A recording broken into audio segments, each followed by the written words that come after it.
the man they turned away, a veteran's silent stand. This wasn't just any morning. It was Veterans Day, a day meant for remembrance, a day to honor those who served. But while the base prepared its speeches and flags, an 88-year-old black veteran walked alone toward the gate of Fort Hemsworth. His name was Clarence Raynard. No one knew it yet, but they would. He wore a faded trench coat stitched with time, a navy beret that had seen both glory and grief, and in his hand a cane carved with the initials of those who never came home. No cameras, no fanfare, just an envelope creased, sealed, and sacred. He had delivered one every year to a wall of names for comrades long gone but never forgotten. But this time he was stopped. "Sir, this ID's been expired for decades." The young soldier laughed. Another guard chuckled. "Try the museum down the road." They didn't see the medals once bent to his chest. They didn't see the scars. They didn't see the weight he carried, so they turned him away. And Clarence Raynard, the man who once led missions behind enemy lines, who buried more brothers than he could remember, nodded silently and walked back without a word. But the silence wouldn't last, because real honor doesn't fade. It waits, it watches, and sometimes it stands back up. The morning air was cold, but not cruel, just the kind that reminded bones they were old. Clarence Raynard sat on the edge of his bed, tying his shoes like he always did, left foot first, double knot. His fingers move slower these days, but precise. Military muscle memory never dies. Outside, a rusty wine chime tapped gently on the porch. The flag in his yard barely moved. It was Veterans Day. He didn't need a reminder. The date was burned into his bones like a tattoo without ink. Clarence stood, buttoned up his old trench coat, careful not to tear the lining his wife had sewn that patch in 1987. She was gone now, but the coat stayed. He took one last look at the small envelope on the kitchen table. It had no stamp, never did, just names of people who weren't alive to read them, people who followed him into battles no textbook would ever mention. He picked it up, tucked it into his inner coat pocket, then grabbed his cane oak, polished, with a faded Marine Corps emblem near the handle. 20 minutes later, Clarence stood outside Fort Hemsworth. The gate looked different now, taller, shinier, more cameras, less soul. He approached the checkpoint with the same stride he once used walking into jungle fire, calm, direct, and afraid. A young soldier stepped forward, clean-shaven, maybe 23, name tag Paulson. He glanced at Clarence, then at the worn ID card in his hand. "Sir," Paulson said, raising an eyebrow, "this ID expired before I was born." Clarence didn't flinch, didn't explain, just nodded once. Another soldier leaned out of the booth, sipping coffee. "Try the museum. Grandpa might let you in there." He chuckled at his own joke. Clarence stood still, the envelope still in his pocket, the names still whispering. He reached out, took back the ID, tipped his hat, and walked away. No words, no drama, just dignity, old-school dignity, the kind they don't make anymore. On the bench near the parking lot, under a tree that hadn't yet lost all its leaves, Clarence sat down. He placed the hat on his lap, folded his hands over it, and looked straight ahead, not at the base, not at the guards, but through them, as if watching ghosts. Back at the booth, Paulson shrugged. "Probably just another story chaser," he said, but one voice didn't join the laughter. Private Darren Ellis. He watched Clarence, then reached into his pocket, A quick photo, a caption typed with quiet guilt. Do you know this man? He got turned away, but I think he came to remember those we've already forgotten. Long before he became a name they forgot, Clarence Raynard was a boy who wasn't supposed to survive. Born in 1935 in a shotgun shack in Monroe, Louisiana, he came into the world during a thunderstorm. His mother always said that's why he carried thunder in his bones. His father died in a factory fire when Clarence was 6. After that, silence moved into the house. Poverty didn't knock, it barged in. Clarence learned early that the world didn't offer much to a black boy with nothing but fists and hunger. So he fought bullies, fought cold nights, fought the idea that he'd never be more than that Raynard boy who runs errands for coons. He lied about his age to join the Marines at 16. They didn't look twice. Too many wars. Not enough questions. Boot camp was a shock, but not harder than home. At least here, when they screamed at you, they meant to train you. At home, it was just to remind you who was boss. Clarence rose quickly, quiet, focused, sharper than the rest. He didn't talk much, but people followed him because he never ran from fire, and he never left anyone behind. By the time he was 25, he had already led men through operations no one was allowed to speak of. Jungles, night raids, prisoner rescues in the dark. He lost men, too many, but he remembered every name. He wrote them down in a little black notebook, a notebook he kept under his pillow. Even decades after the last bullet flew. He never married, not after Elise. She wrote him letters every week while he was overseas. And then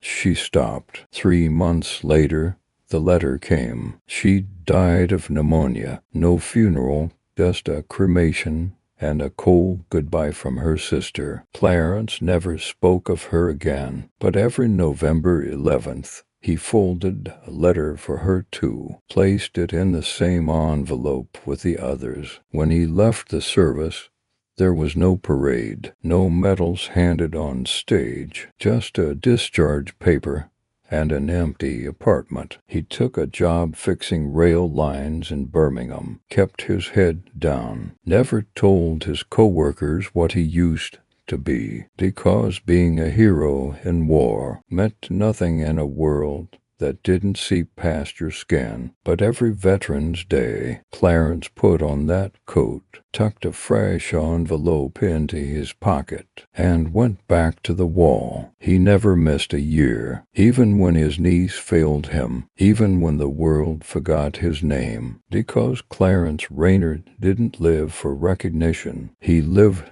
to remember. The photo sat quietly online for 13 minutes. Then it started moving.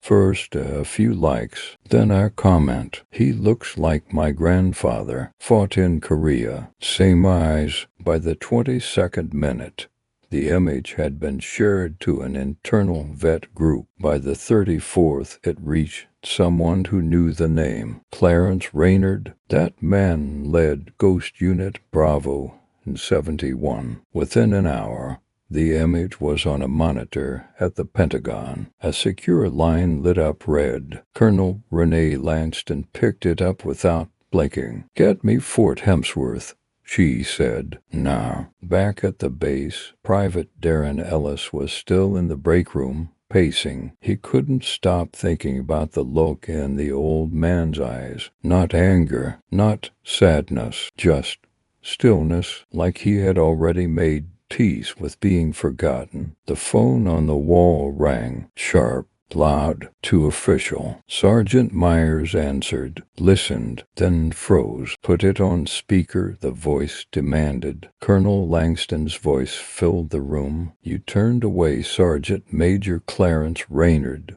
she said, cold and clear. The man who ran rescue ops across North Vietnam without losing a single soldier. The man who trained SEAL captains before they ever knew how to salute. The man whose record is sealed under 3 levels of clearance. The room went silent. No one breathed. You will find him. You will honor him. You will stand down and follow orders. Outside, Clarence was still sitting on the bench, the envelope still tucked under his coat, his hands folded over his cane. A single black SUV pulled up. The door opened. Colonel Isaac Greer stepped out, tall, composed, metal shining in the morning light. He didn't say a word, just walked. Clarence looked up, didn't blink, didn't rise, didn't need to. Greer saluted, sharp, formal, real. Clarence nodded, soft, enough. Behind them, the gates of Fort Hemsworth opened, not from protocol, from recognition. They didn't blow a trumpet. They didn't call the press. There was no parade, just a quiet command. Prepare the corridor, full honors. Within 20 minutes, the base transformed. Uniforms were straightened, boots polished, names double-checked. An honor line formed from the front gate to the memorial courtyard. They had never seen this done for someone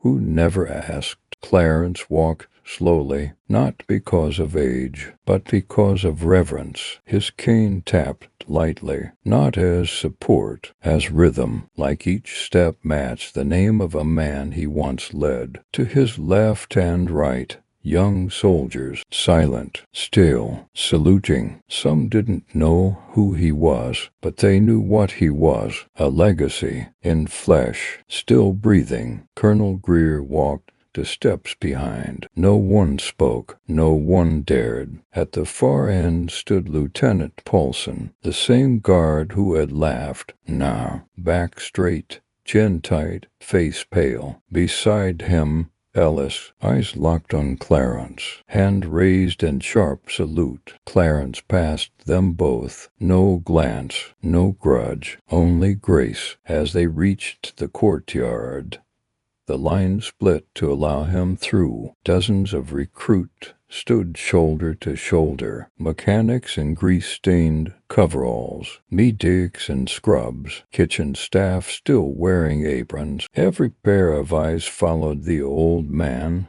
who had once been invisible. He didn't stop. He didn't smile. He just reached the wall, knelt, and placed the envelope down, like he had done every year. But this time they were watching. Clarence knelt, the stone beneath him cold, the names carved deep, unchanged, but the world around him different. He reached into his coat, pulled out the envelope, held it in both hands like a folded flag. Behind him, no one moved. Even the wind held its breath. He placed the envelope gently against the base of the wall. Just below the name of Sergeant Miles read Carter, his best friend, his shadow, the first man he lost. Then he spoke. I didn't come here for a ceremony. His voice steady, low, but somehow loud enough for everyone to hear. I came to deliver these. He looked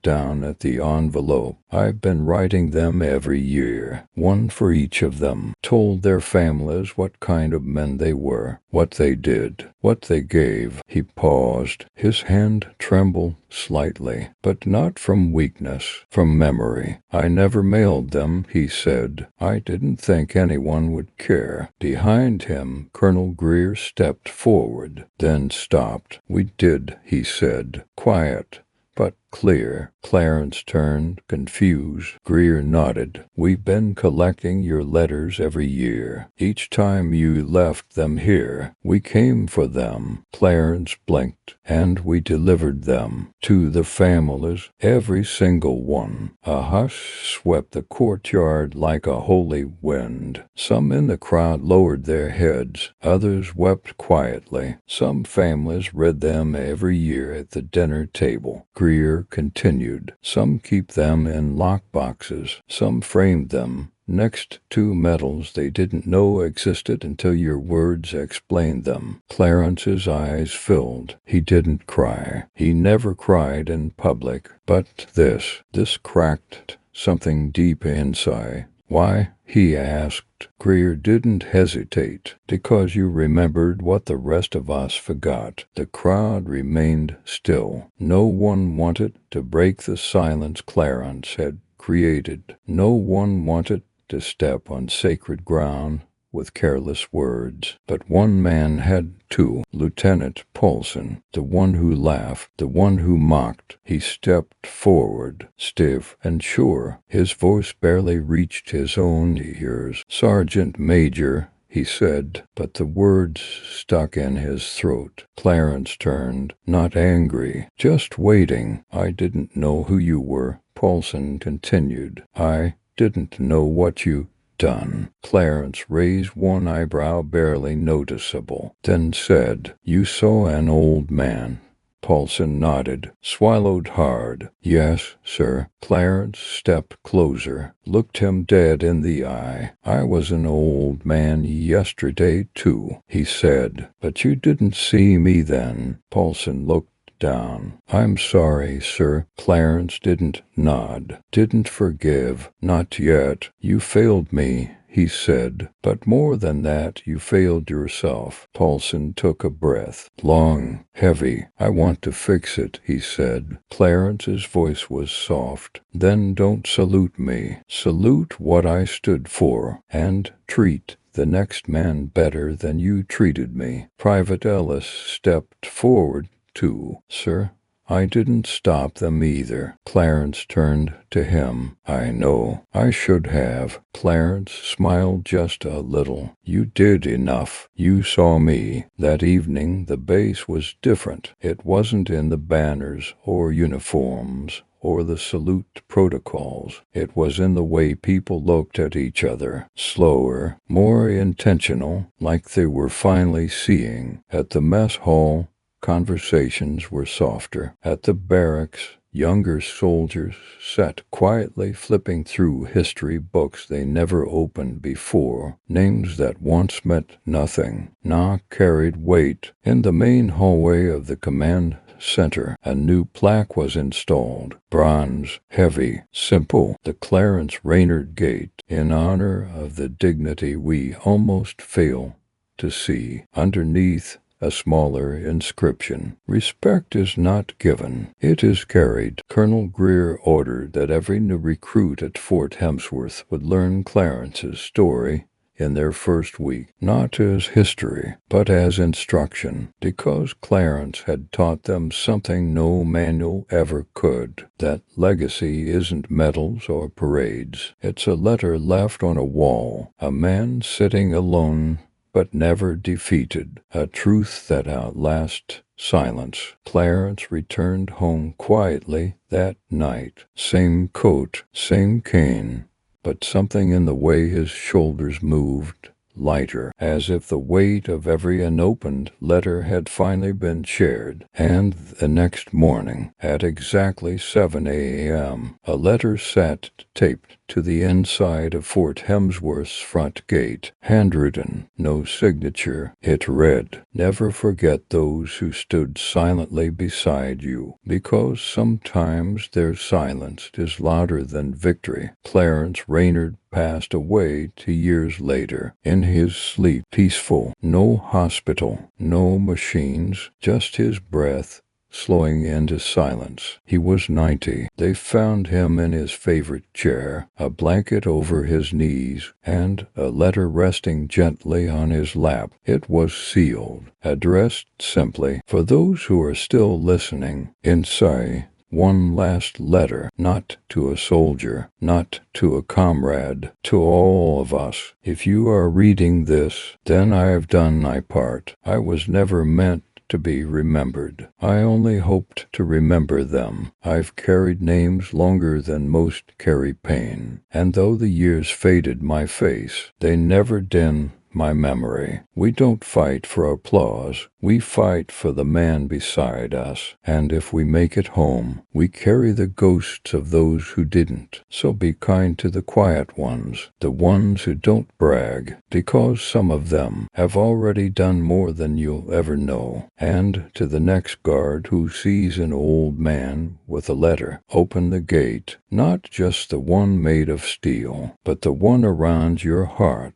At Fort Hemsworth, they read his letter aloud at the next Veterans Day. The entire base stood in silence, not out of command, out of respect. And from that day forward, every November 11th, a new recruit walks to the wall and reads Clarence's letter aloud, so no one forgets.